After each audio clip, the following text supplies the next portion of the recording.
Roberta, thank you so much for being willing to give a presentation today on mitochondrial DNA and Mitotree and everything that's been happening at Family Tree DNA in terms of the mitochondrial trees. Roberta and I have been really good friends for many years, probably dating back to when we were at FTDNA conferences together over 10 years or so ago. And Roberta's had a very popular blog, which many of you probably follow on a regular basis, over 1,700 individual posts that she's placed there. And she's a definite pioneer in the whole arena of genetic genealogy, and she's made important contributions to this field in many different ways, and particularly just in the educational area, just trying to help people understand more about DNA and help being an advocate for the genetic genealogy community. Thank you, Tim, and thank you for inviting me today. So today we're going to talk about revealing your maternal ancestors and revealing their stories using Mitotree and Discover. That's the new features that Family Tree DNA released in February and has been refining ever since. And there's the links to actually have two blogs, but the second one is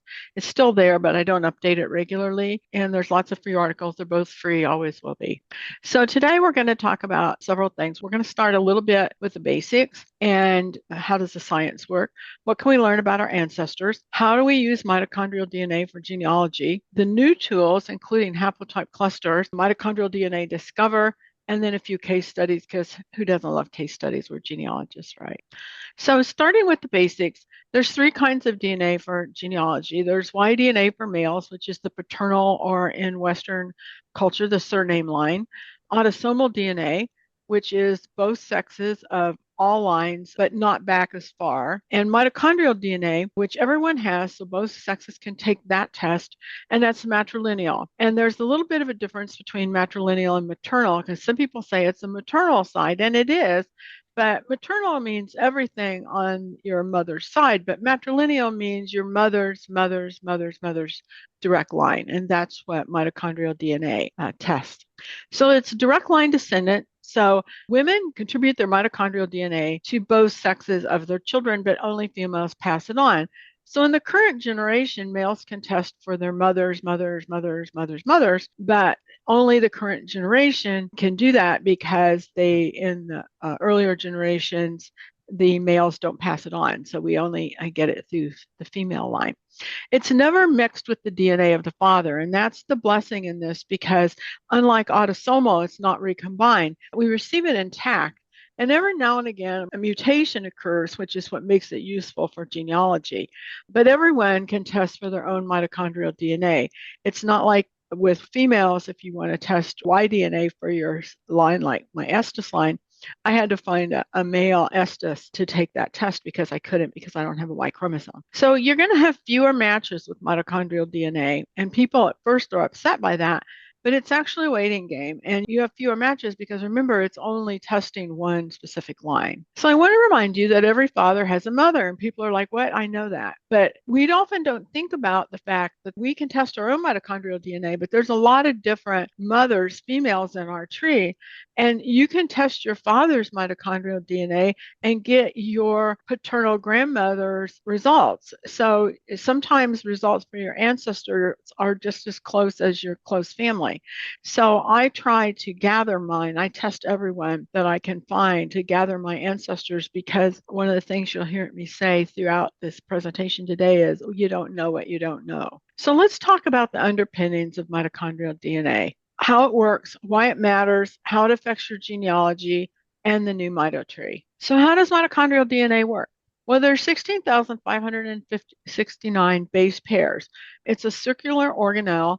And so full sequence tests the entire mitochondria, and it's easier to test mitochondria, especially in archaeological digs, because there's many, it's not in the cell nucleus, it's in the outside. So there's many of them where in the cell nucleus, there is much fewer. So we need the mitochondria in the outside. And it provides matching in current generations, but it also provides ancient history, because we can look back and we can see who else had it. And especially in the new ancient connections, we can see where our haplogroup and our closest ancestors were found in a particular place and time. Historically, there were three tests that you can take initially with mitochondrial DNA. One was the HBR1, the second one was the HBR2, 2, and those are called hypervariable regions. And the reason they're called hypervariable is because they mutate more often. We find mutations there more often.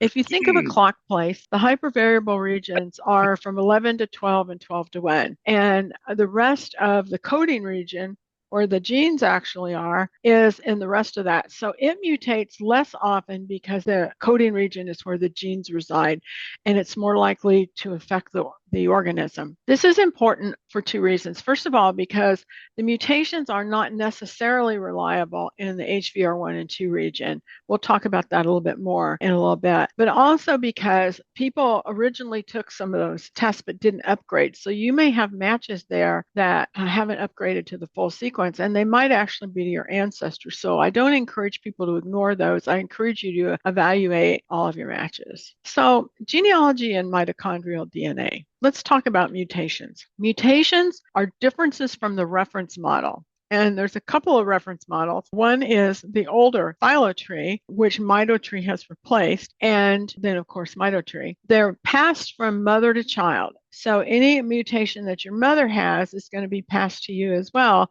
And sometimes new mutations occur, and those are branching structures. So I view these as genetic breadcrumbs that we can track back in time to find our ancestors and to learn about them. So mutations define haplogroup. And when you have a new mutation, and let's say your mother has it and you and your sisters and your brothers have it, so eventually that mutation, if it's reliable location, can become a new haplogroup. So together, haplogroups define the mitotree. And recent differences or recent mutations can make matching genealogically useful. So I had to laugh. I had to use a little AI here. There's a new tree in town, Mitotree. And it's like, why did we need a new mitotree? Why did we decide to do this? Well, the previous phylogenetic tree Build 17 was built in 2016, and it was never updated. And they didn't tell us they weren't going to update it. They just stopped. And we knew that there was more genealogy information buried there that was basically waiting to be discovered. We could see it in some cases. And I kind of have to laugh because this comes in the category of be careful what you ask for, because at first glance, it's like, well, these are just the tips of the leaves on the tree. This should be easy. It wasn't. So everybody has the elevator pitch, right? Well, this is a different kind of elevator pitch because it was in 2019 at the end of the administrators conference at Family Tree DNA. And sometimes people stayed afterwards for lab tours and meetings and such. And I did. And I was standing beside the elevator, and Bennett Greenspan, who's the founder and was the president at the time, he's also standing at the elevator and waiting for our car to arrive. And I said, Bennett, we can rewrite the mitochondrial tree. He said, really? And I'm like, yeah, the information's out there. It hasn't been updated in years. We need to do that. It'd be like Y tree to Y DNA. And he looked at me and he's like, well, then Roberta, just do it. And I'm like, what did I just do? So I turned around. The elevator car came. He got in and left. I walked back into R&D and said, Bennett just said we could rewrite the mitochondrial tree. So at Roots Tech, a few months later here in, I think it was February of 2020, here's me introducing the Million Mito Project, where we had hoped to have 1 million samples to analyze for the new tree. So it was very successful, the new mitotree. The old phylotree, the Build 17 version, had 25 major branches, had about 5,400 subclades based on 24,000 samples. Now, not all of these were full sequence samples. They used some HVR1 and HVR2 only samples. And from what I just told you, you might guess that that was a problem, and sure enough, it was. Some used the hypervariable region only. But the real issue was that it was abandoned and it wasn't being updated, so we didn't have any new haplogroups. There was nothing to push the science forward. So when we introduced the new mitotree in February of 2025, we had roughly 8 times as many branches. They were all full sequence results. We used no HVR1 and HVR2 samples at all. There's about 300,000 samples that this was branched on. We had hoped for 1 million, but we had to eliminate several and all the HVR1, 2 ones, but the ones we have used are all very solid. We have about 40,000 branches. There's even more now because we've had a couple releases since then. We use slightly different criteria than the 2016 model. We included all full sequence from Family Tree DNA because it's a Family Tree DNA internal research project, so they could do that. They're obviously anonymized. The 1,000 Genomes Project, GenBank, academic samples that have been published and are freely available. We're just adding more. There'll be a new tree out in the not too distant future. We've added another 50,000 or so samples. And new haplogroups continue to roll out with each tree. So if you think about the tree I just showed you, the yellow one, this is the new tree. It's so big. So here's Mitochondrial Eve all the way up at the top right, and then everybody else down here is at the bottom. But the new tree is evergreen, and it will change as new people take tests and new branches are added. So here's the two together. The phyllo tree, build 17, is in yellow, and here's the new Mitotree here with Mitochondrial Eve at the top. And so it's the refined tree of humankind. It's very innovative science, brand new. One of the challenges was that we had to write software because there was no software available that would handle this, not even in academia, and we really couldn't modify it to handle it. So there's all brand new software behind it. There's a new tool that came out with it, mtDNA Discover, and this is to mitochondrial DNA what the big Y was to Y DNA testing years ago. And here is our R&D team at the bottom, left to right. Jorn Runfeld, he's the head of R&D. Dr. Paul Mayer, who is our geneticist, he's our phylogeneticist as well for the tree, the author of the tree itself. Me, I'm the short one there. Dr. Miguel Villar, who was the lead scientist with the Genographic Project. His specialty is ancient DNA, also mitochondrial. Bennett Greenspan in the black t-shirt. I had to Photoshop him in because I could never get a picture of all of us in the same place at the same time. He greenlit this project, and without his investment, not only in people but in our time, but in the technology and the permission to do this, this would never have happened. And at far right is John Ditsakis. He is the front-end developer. So anything you see and discover is his artwork. This is our team. We're really small as R&D teams go, and they're doing other things too. I work on the mitochondrial tree and a few other things, but everybody else works on a lot of things. So this is our team, and this is what we did. I kind of had to laugh because people are used to, it's like, okay, I got a haplogroup. That's what it is forever. But that's not the way it is anymore because the new tree is dynamic, elastic, and flexible. If you have any private variants, your haplogroup may change. You may get a new haplogroup. You can also branch upstream, even if you don't have any private variants, because somebody else did and it split the tree upstream. So you might get a new haplogroup unexpectedly. My joke is no tattoos. And, sure enough, somebody messaged me and said, I already did it. And they showed me their tattoo. And she said, I thought I would just get an addition like H250B1. Well, it changed altogether. And so she's like, I don't know what to do now. She goes, I might just have to turn it into something else. The tree is alive and may sprout new branches with no prior warning. So the new tree was released in February of 2025. Another release happened a month or so later. Tree updates are released periodically, and the new Discover was released with Mitotree, so it has anything that was in the prior tree release and all older releases in Discover. I am finishing an article that walks you through actually using my ancestors. I'm using every tool available in terms of matching and Discover. That'll be released in the next couple of weeks. Discover updates are released roughly weekly. So what do you get in Discover updates? New ancient DNA, new notable connections, any tree changes, new features. We have a new feature that's going to be released next week. So trees are going to be, you can click through to your matches trees through Discover if you've signed in and access Discover being signed in. Now, not the publicly available version. And I also want to stress Mitotree is still in beta. So you're going to see some changes for a while. So what about my haplogroup? I view haplogroups as messages from your ancestors. They're messages in the bottle, but we just have to figure out how to hear what they're telling us. And haplogroups matter. They're matrilineal clans identified by specific DNA mutations in specific mitochondrial locations, but they tell us about world regions. They're specific to Africa, Europe, Asia, the Jewish population, indigenous American, and more regions. Some companies that provide autosomal testing also provide a base haplogroup.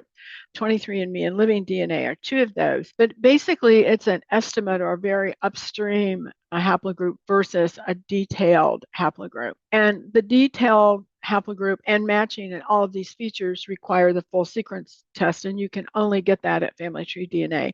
So it's kind of like the difference between using binoculars versus the Hubble telescope looking at the galaxy. So at 23andMe and Living DNA, my haplogroup was given as J1C, which is not incorrect, but my full haplogroup is J1C2F, and that's much more refined, and there's a lot more information available plus matching. So here's the galaxy versus the binoculars. So here's an example. I grabbed this just before Mitotree was released. This is haplogroup K2 A to A. It's just a random haplogroup that I was working with at that time. The original one was up here at the right, the K2A2A in red, and there were two branches initially. So there was K2A2A1. There's only two.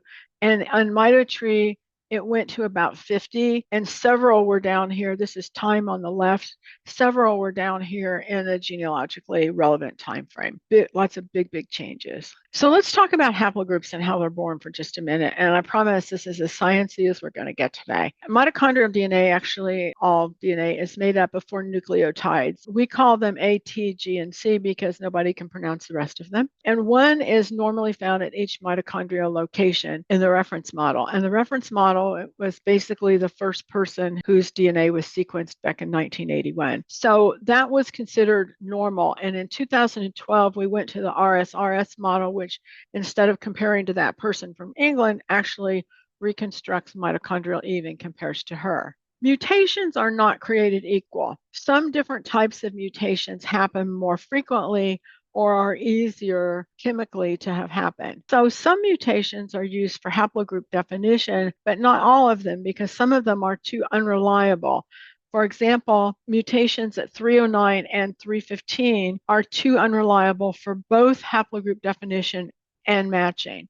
Those are two different things. Matching is where people match you on your match list, and haplogroup definition is when haplogroups are defined because of the mutation. People still want to see, though, even though 309 and 315 are excluded from your match list, they still want to see who has those. So what we did was we created a new concept called haplotype clusters. And a haplotype cluster is a group of people that all match exactly, including 309 and 315. So you can have somebody that's a match on your match list, and because 309 and 315 are excluded, but they actually don't match on those, so they might be in different haplotype clusters. I have an article about this on my website. I have a list of resources as well. I have a whole mitochondrial DNA page. I have a hard time monitoring the chat, but someone asked why 309 and 315 are unreliable. They're in the hypervariable region, and people tend to have a lot of insertions, deletions, and they come and go. So they're just not reliable. They just aren't. So private variants, which are mutations that you have that other people don't have yet, we view them as haplogroup seeds. So if you have a mutation that nobody else has, and you have a first cousin that tests, they might have it too, and the two of you might form a new haplogroup. What does this mean for genealogists? Well, it means greatly improved granularity and much more specificity. We have a lot of new tools. The new Discover tools are on the left-hand side here. This is the Discover menu. Haplogroup ages have changed dramatically. I'm going to be using my husband's mitochondrial DNA as an example here because I hadn't looked at it in a while, which was like naughty me, shame on me, but I hadn't. And I did, of course, with the new tree. And I found, first of all, I broke through a brick wall, which I was just stunned, but it changed a great deal. So he was haplogroup V before, which was dated to about 5,250 years ago. And now his haplogroup has changed to V216A2, which is about 1,000 years ago. So the match time tree includes ages. They were never included before any place. It includes haplotype match clusters, which is from when the haplogroup was formed to today. And I want to be really specific. The haplogroup is when everyone in the haplogroup had a common ancestor, but the haplotype match clusters could be any time from when the haplogroup was formed until the contemporary. People think, oh, that it's not useful to me because it's so old, but that's not true because that's just the furthest back date that you're going to match someone within your haplogroup. Your common ancestor can be much more close in time. We also have ancient DNA. That's one of the features here. on ancient connections, and again, Mitochondrial Discover with all 13 reports. So we're going to look at this. I'm going to follow it through. I want to take just a minute to talk about negative Nelly here, because on social media, I constantly see people say, I want to test my mitochondrial DNA, and then this whole chorus chimes in and says, mitochondrial DNA is too far back to be useful. That's just not true.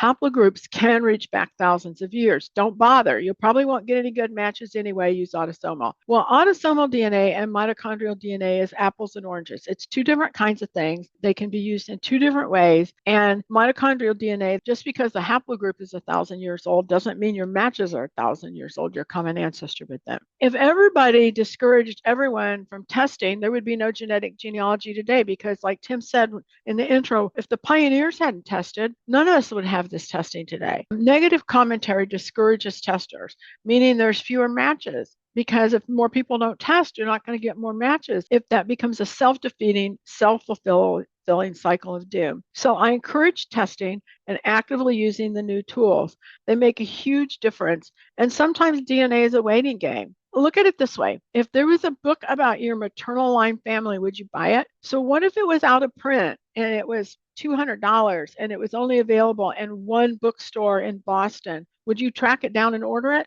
Of course you would. You're a genealogist. Well, this is no different, except you can just take the test. You don't have to track it down in Boston, the rare book dealer. So let's talk about that complaint, that haplogroups are so far back that they're not useful. And this is Jim's new haplogroup. It was formed about 1056 in the current era, so AD. So the most recent common ancestor for all haplogroup members, and I'm not showing all of his haplogroup members here because there's too many, but everyone in this haplogroup, the common ancestor, whose name we'll never know, of course, was born about 1056. That doesn't mean that the common ancestor between any two or three people was born then. It means that the common ancestor between all of them was born then. Think of that as the birth year of the common ancestor of everyone in the haplogroup. Obviously, this reaches, in Jim's case, beyond surnames. Some do, some don't, depends on when the most recent haplogroup was formed. The shared individual ancestor with any two people is probably much closer in time. So it's sometime between then and now, basically, but that's where genealogy comes in. So we use the earliest known ancestors and people's trees and their locations as hint and haplotype clusters. So you've got multiple tools to use to find the common genealogy. The haplogroup just tells you when the common ancestor of everyone in the haplogroup was born. So don't be discouraged. So people are like, that can't be done. Okay, here's an example. So when the Mitotree came out, I asked for success stories. I wanted people to see that it can be done. So this is someone who worked every one of their 19 testers. They did the genealogy because people don't necessarily do their own genealogy. I do a lot of people's genealogy, not for them, but for me. So they found these 19 testers. They were able to find common ancestors in these groups. So here's the groups. There's 4 groups. 3 are unconnected and they're right. So they couldn't do all of them, but they got almost all of them except for 3. So what, 16 in 4 groups. Now they plotted those against the new Mitotree.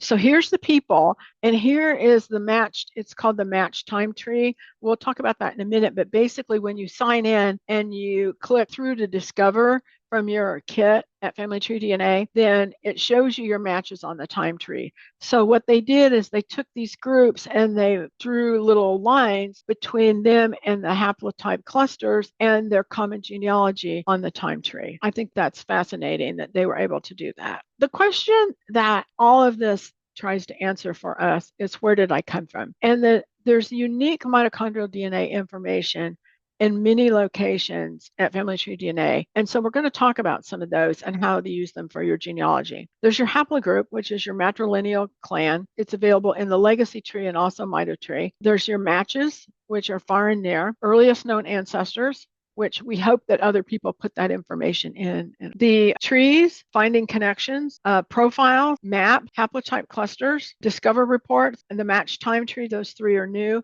And the resource page that I was referencing on my blog is called Mitochondrial DNA, and I've put all the mitochondrial DNA articles that I've written over the years in one place for you. So here's the old versus the new haplogroup example. Jim's results here. The legacy, I sign in the bottom right-hand corner, there's two placards. One is the legacy tree, which he was haplogroup V, and the new Mitotree haplogroup, which is the beta version, which is V216A2. It's still in beta, so that beta word will go away someday, but not yet. He had 34 haplogroup V matches, and now he still has the same matches, but 7 of them are now V216A2.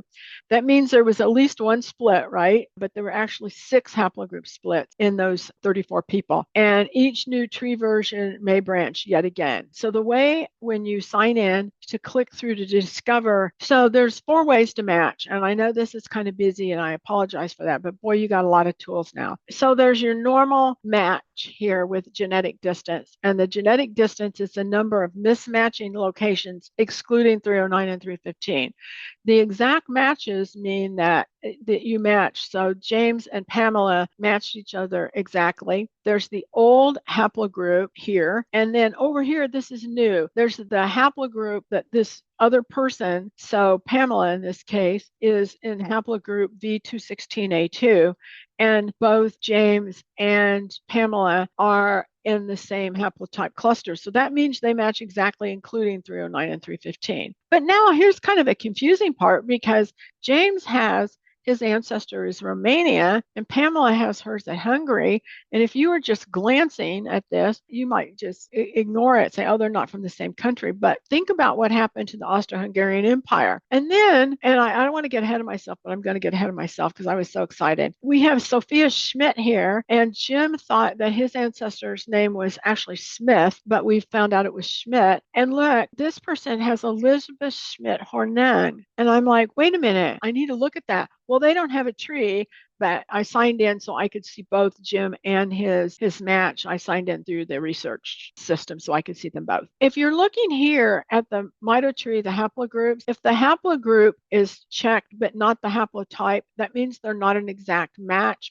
But it doesn't mean that you shouldn't look at it because remember, it could be 309 and 315. The fourth way that someone can match here, they won't be on the match list. They will still have the same haplogroup. So if they have more than a genetic distance of 3, meaning they mismatch on 3, you won't see them on the match list, but you can still see them on the haplogroups on Discover. So you may want to look at that just to get a feel for where other people with that haplogroup are from. It speaks to the history of your ancestor. So every different match type has its own benefit, and I use these together and I never skim over this. I spend time with this now. So you need a full sequence mitochondrial DNA test. This is not the autosomal test, and it's not the autosomal test at any of the other vendors because you don't have matching because all they do is test a few locations, probes in their autosomal test. We'll look at your genetic distance here. You will look at your earliest known ancestors and hopefully their trees. You're going to check your matches map for more detailed locations other than Romania and Hungary, and you're going to check the haplotype clusters. So that's where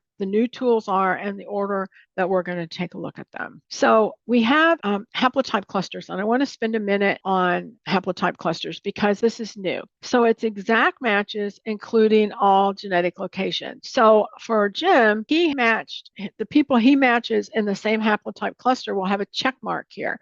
The people he matches with the same haplogroup will have a check mark here. And a haplotype cluster is an F number. It's the check box here. And you can also find yours in Mitochondrial DNA Discover under the Scientific Details and Variants tab. It will show your haplogroup here, the haplotype cluster here, the F number, any defining private variants, meaning more variants that aren't used yet. He doesn't have any that weren't used yet. So those would be new haplogroup seed, but he doesn't have any. But he could still receive a new haplogroup because if the tree splits upstream of him when someone else tests, then he could wind up in a different branch. So I want to use Matches Map as an example. This is not Jim's, this is mine. I want to encourage people to add their earliest known ancestor and location because locations provide huge clues.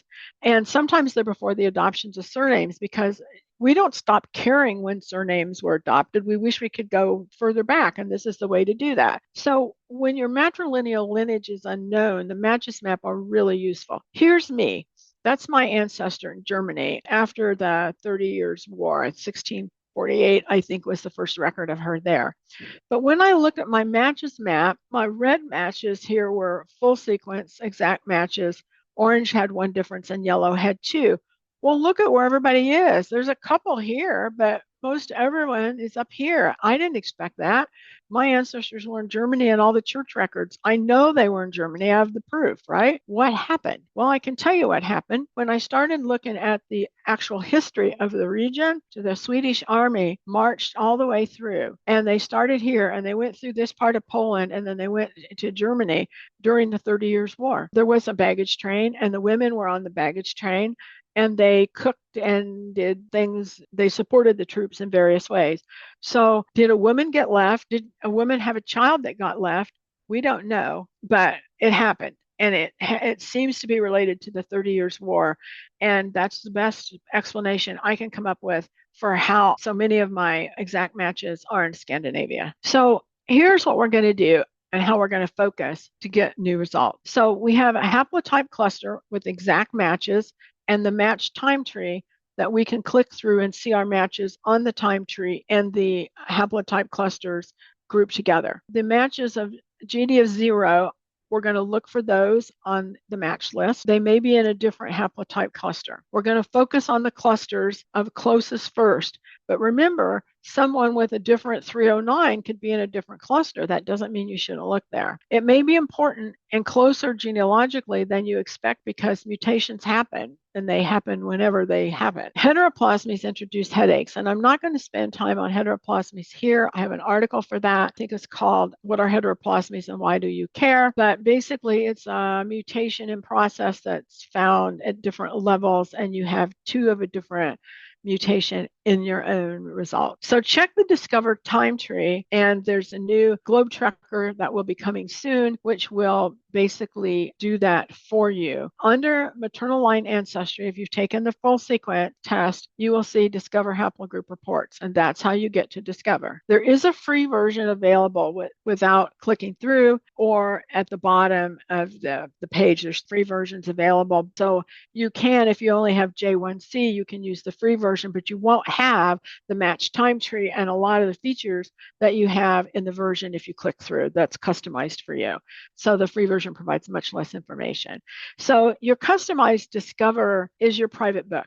That's the book. So these to the left are the chapters in your book, and the chapters in your book begin with your haplogroup story. These are based on science. You need the full sequence test. It includes ancient and notable connections, and I actually love ancient connections. Notables are interesting too for a different reason. It's because depending on how closely they're connected, they can also speak to your genealogical history. The time tree, which gives the dates in which the haplogroups were formed, the match time tree, which puts your matches on that time tree along with their EKAs, migration routes, where ancient samples are found in the migration route, and more. Now, I really encourage you to read this. Don't just skim them, read them. Read the little information boxes, hover over things, and read what it says. And this is just a sample from the first page of the haplogroup story for Jim's haplogroup B216A2. So clicking through to the match time tree, this is one of my favorite things. So if you click on the match time tree button on Discover, what you receive is your matches on the time tree with their haplogroups in their haplotype clusters with their name, which I've obfuscated. There's a share button here. So their first name is obfuscated, but their ancestors' names are not. So here's the EKA and here's the country flag. So what I'm seeing here is in Jim's haplotype cluster for his haplogroup, which is V216A2, there's one, two, three, four, five, so 8 people. Unfortunately, some of them have not put their earliest known ancestor, which is unfortunate, but some of them have. And look here, these are the two that turned out to broke through a brick wall for Jim. What we're looking at is basically groups of people that help you focus genealogically first. today on either Friday or Monday, and I can't remember which, there's going to be a tree function over here too. So let's say that these 4 people have trees. So you'll see the little tree icon. So you can click through to look at their trees from here without going back to your match list. So that's a great improvement. So I personally think this is the best thing since sliced bread. I love this. My favorite part because I can go here and see everything grouped together in one view. And it's so useful. So here's the time tree and the classic tree. There's 2 other trees that are available for you in Discover. And as you can see that it doesn't have your matches, but it has all of the people in the haplogroup, even the ones you don't match. So here's your classic Mitotree view, and here's the time tree view, and it shows you the people in the haplotype cluster. And then I got this Ireland here, and I'm like, what is Ireland doing here? So if you see something that looks out of place, go back to your match list. And when I went back to the match list, I saw that somebody entered a male's name. Now, you know that males cannot transmit mitochondrial DNA. So what they did is they entered the wrong person. Maybe they thought they wanted the oldest person on your mother's side. I literally had someone entered a man because he was 102 when he died. No, that's not what that meant. Also, it doesn't mean the earliest ancestor on your mother's side. It means your direct matrilineal. So there's confusion about that.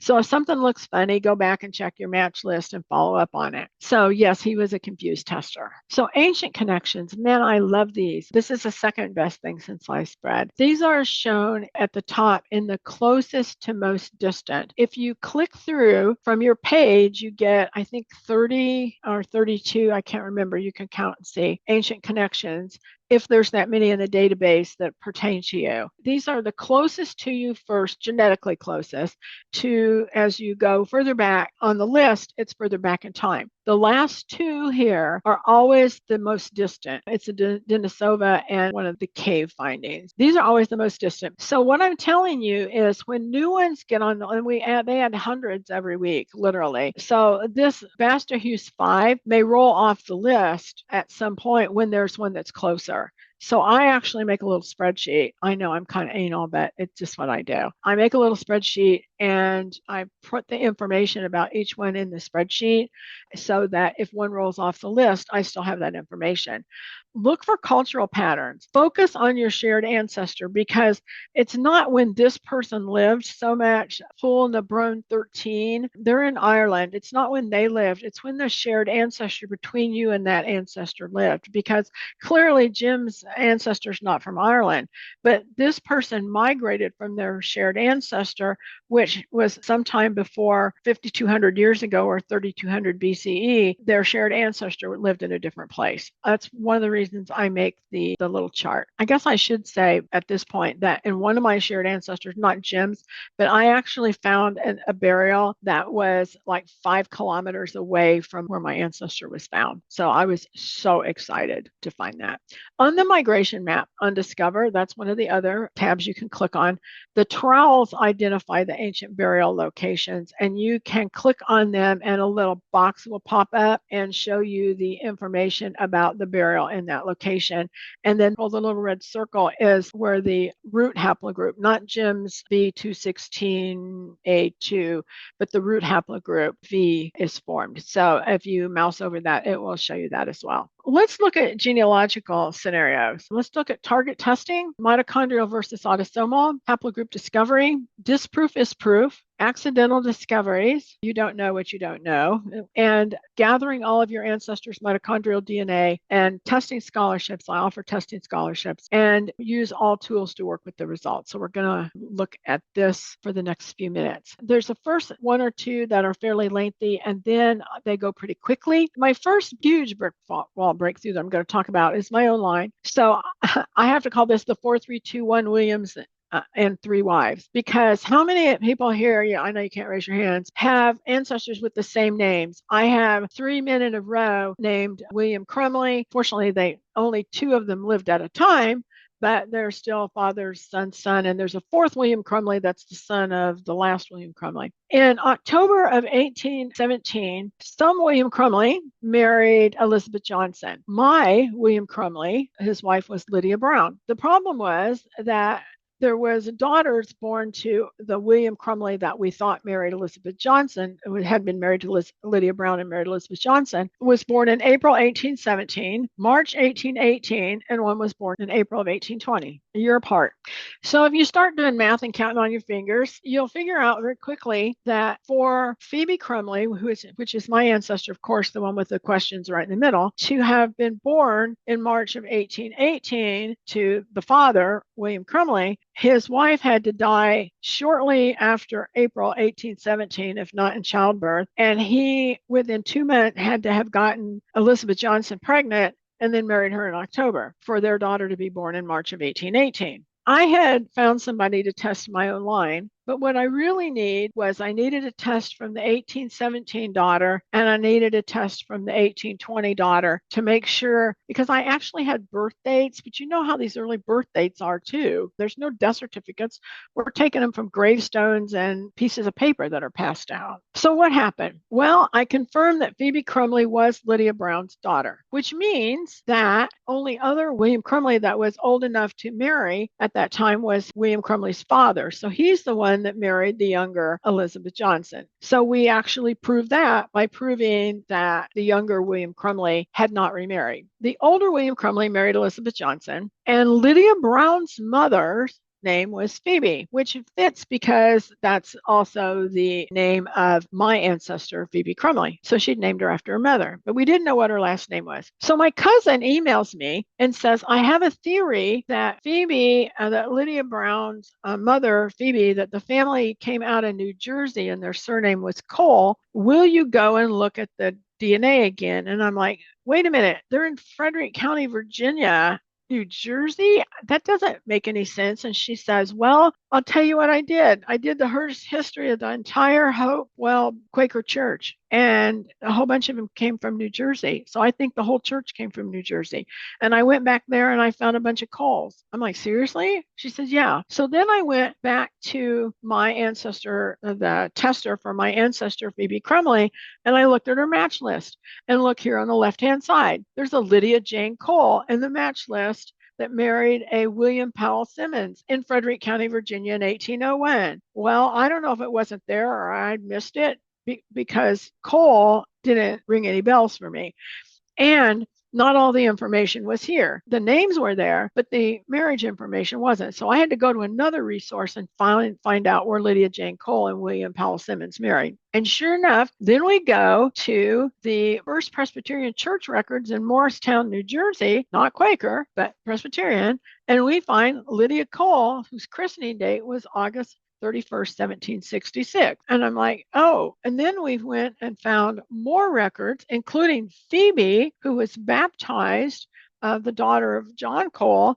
And if you look at these baptism dates here, you see a whole bunch of them are 1755. So they joined that church then and baptized all their children. And then there's a marriage record for a Phoebe to a Jotham Burt. It's actually brown, but when you go back and look at the original records, it's very smudged, so you can't tell that. Then we went and I used autosomal DNA and triangulated the segment matches between descendants of Lydia Jane Cole and Phoebe Crumley and confirmed that this is in fact the same family. Now, I know that sounds like a whole long way around, but I broke through multiple brick walls doing that. So it's why it was so critically important. There's something else that happened with this lineage. You know how when people don't know, they're like, oh, well, we don't know where to brick wall. They must have been Native American. I can't tell you how many times that happens. And it's like, well, if they're in Tennessee and we don't know who they are, then they're Native American. Well, that's not true for Phoebe, because that was our story, is that she was, quote, full-blooded Cherokee. Well, there were a whole lot of problems with that story, but the story itself could have been off and she still could have been Native. Well, she's haplogroup J1C2C. That's not Native.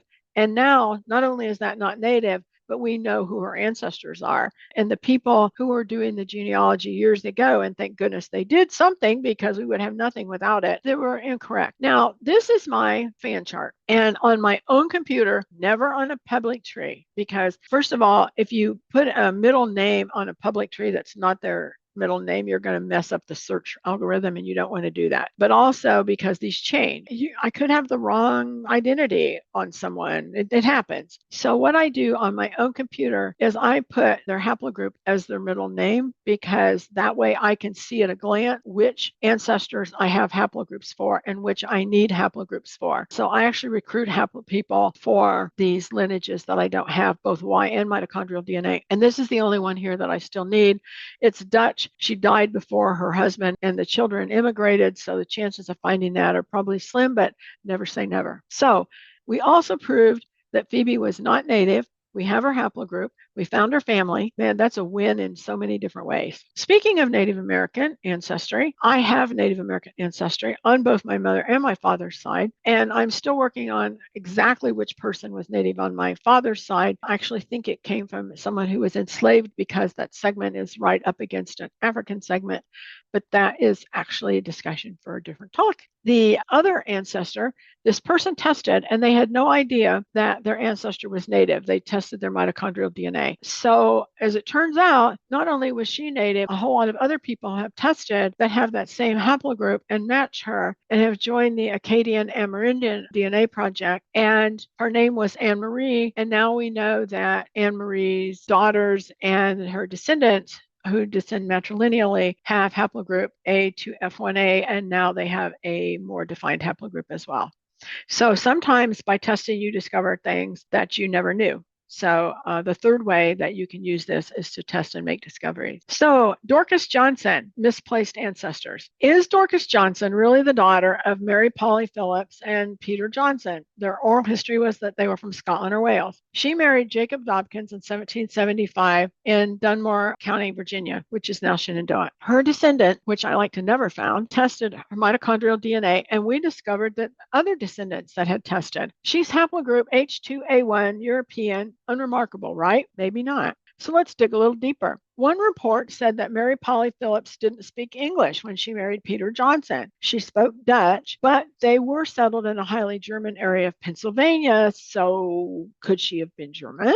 Or was it that just oral history that wasn't true? Or was it because they came from a German area of Pennsylvania? So she had 9 mitochondrial exact matches. 4 tracked to Dorcas herself, and 1 was adopted. So she didn't know that before she found this information and then started working on her genealogy. There's 36 GD-WIN, so 1-step matches, and they track to Finland, Sweden, Denmark, and 10 of them have mapped their locations. That doesn't look like Scotland or Wales. Maybe she's not her daughter.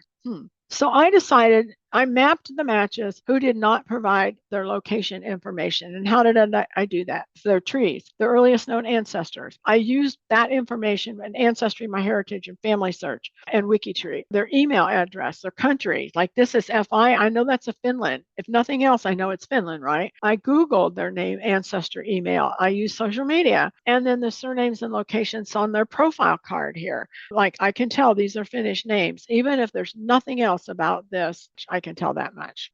Then I created my own map using Google My Maps. And out of the 36, I managed to map 30 of them. And some locations had multiple people, which was a huge hint. And you can see it was definitely focused on Finland, but I also have some over here in Sweden.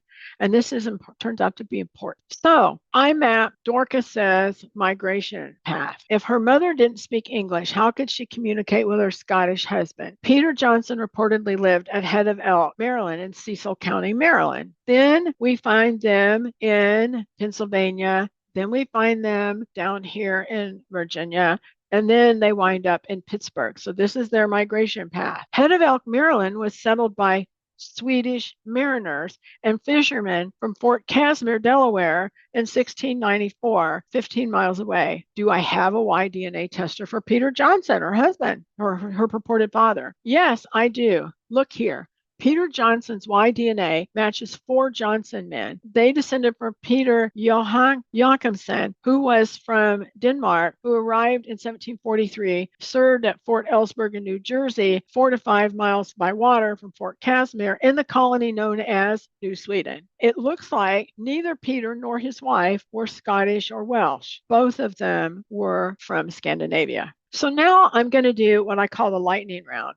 because those were pretty in depth, but these are not. They're very quick. So there's one page each, and these are mitochondrial success story lightning round. I think it's appropriate that the first one is from Joran, the head of R&D. He actually got a really cool new match. He said, these are quotes from the people, my closest match and I can both trace our maternal lines to two neighboring villages in Sweden in the early 1700s where the historical church records end. We are fortunate enough to share a SNP, that's a mutation, so that we can form a new Mitotree branch, and the preliminary time to most recent common ancestor estimate is right around 1700, so it seems like we are very close. He told me last week he's been working, some more people have tested, and he's been working, and there's now a cluster of them, but since there's no church records and no other records still exist, they don't know exactly how their ancestors connect, but they're from the same area with just a couple miles. Dennis, who is the administrator of the French Heritage Project, says, I have many success stories. Acadian and Quebec early records experienced a lot of pre-1700 loss. Many lineages were based on census and hypothesis. Mitochondrial DNA helped to find the correct mother. I have about 20 success stories, and I can vouch for that because I work in Acadian records all the time. That's one of my lineages. This lady said the great-grandfathers married sisters. My great-grandmother was an only child. Her mother, Esther, died shortly after birth, and then her father, George, married Marie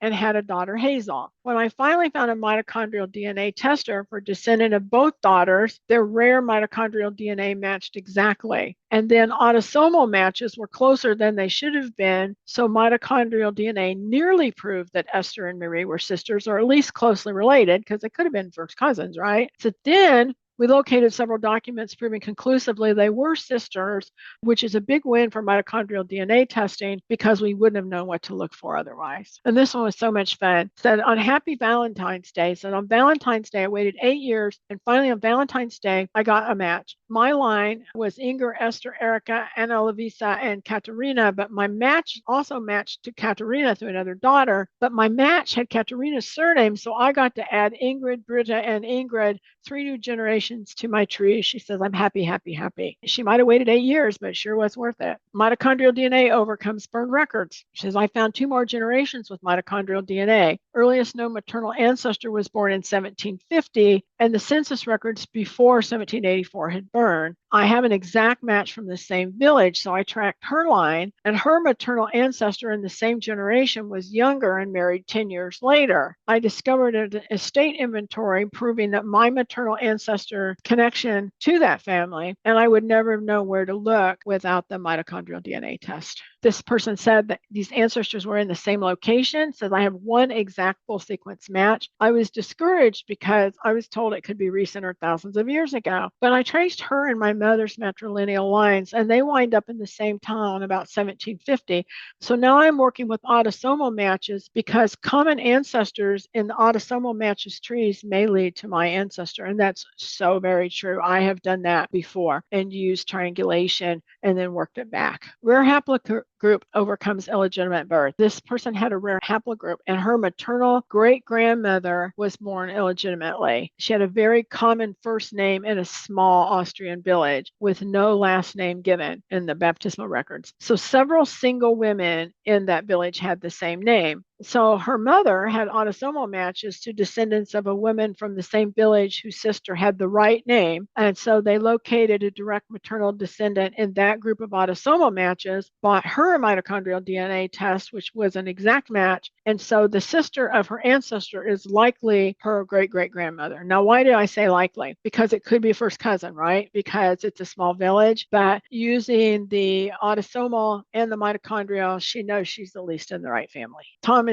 W. Jones, most of the genealogists know who he is. He wrote in June 2024, this is before Mitotree, of course, that he had used mitochondrial DNA to overturn a conclusion or near conclusion made 2 decades ago about Eleanor Turman, Crow, Overton, and Culpeper in Madison County, Virginia. And Stephen White, a renowned Acadian scholar at University of Moncton, he used mitochondrial DNA tests. He said he was able to double this man's tree. Said, I'm so glad, Mr. Hammond, I was able to complete his family tree. I was able to do so as much as a result of having had his mitochondrial DNA tested as anything else. The early Acadian families, we have no records before 1702 that are aren't census records, but these help us put the right people together, mitochondrial DNA. And we've proved a lot of lineages and disproved some too in the Acadian Amerindian project. And then Janine Cloud, you may know her. She's the group's project administrator at Family Tree DNA. She also does lots of nice presentations. She's already a Cherokee tribal member through her mother, but she had no idea that her father also had Native heritage. And like me, she collects her mitochondrial ancestors and why. And so a mitochondrial DNA test proved a previously unknown Native ancestor whose name was Jane July, her father's great-great-grandmother. And here's the lineage that she was able to add with the Native people and the mixed and the non-Native in her tree. That was a huge win for her. And this is one of my favorites. It's a little complex, but we're genealogists, right? So Mary, born here in yellow in 1733, married Benjamin Burroughs, and her great-granddaughter was named Mary Van Horn Burroughs here, but this is through male children. The researcher noticed that Hannah Seabrook had married a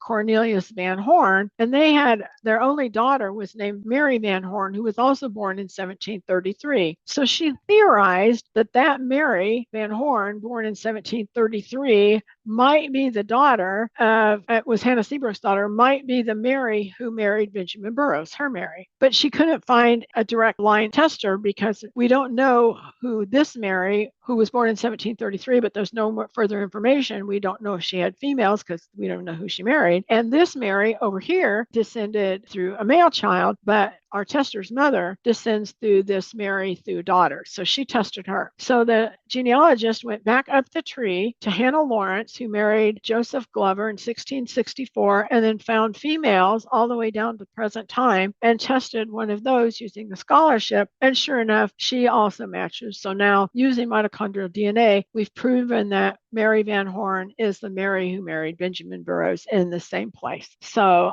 that was a huge win for her. This lady said, I've seen it stated multiple times that mitochondrial DNA cannot be useful as positive evidence, but I must disagree. I should put that in quotes. I love that quote. So here's what I do. I check or test all my mitochondrial lines. You can discover Native American ancestors. I actually have a book on that if you're looking for that, but again, that's a different discussion too. It identifies the ethnicity, if you will, of that specific lineage. It's not autosomal, but you can tell where it came from and who they were related to and even what countries they were from. It allows you to laser focus on this particular line.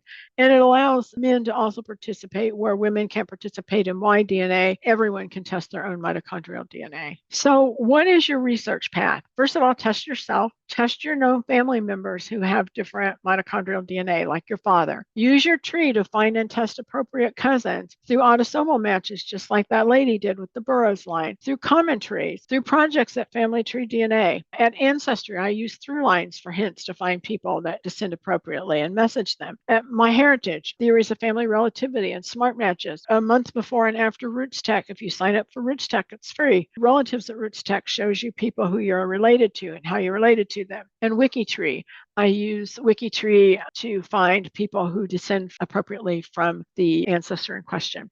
So I basically want to collect the whole set because you don't know what you don't know. And this is how we learn about individual ancestors as opposed to autosomal, which matches us but doesn't tell you about individual ancestors. It tells us about groups of ancestors. There's a resource list. I also did a legacy family tree webinar, but there are others there as well. There's a complete guide to family tree DNA book. There's a mitochondrial DNA page on my blog, which I strongly recommend. You can also search my blog with keywords at dnaexplained.com. There's a mitochondrial DNA step-by-step series on the blog as well. There's the Family Tree DNA blog and their help center. And on Facebook, there's the Family Tree DNA mtDNA group as well. And there's the list of resources. I also have an article that I wrote after a recent webinar that I called, I think, Mitochondrial DNA Q&A for Everyone, which has a whole lot of these kind of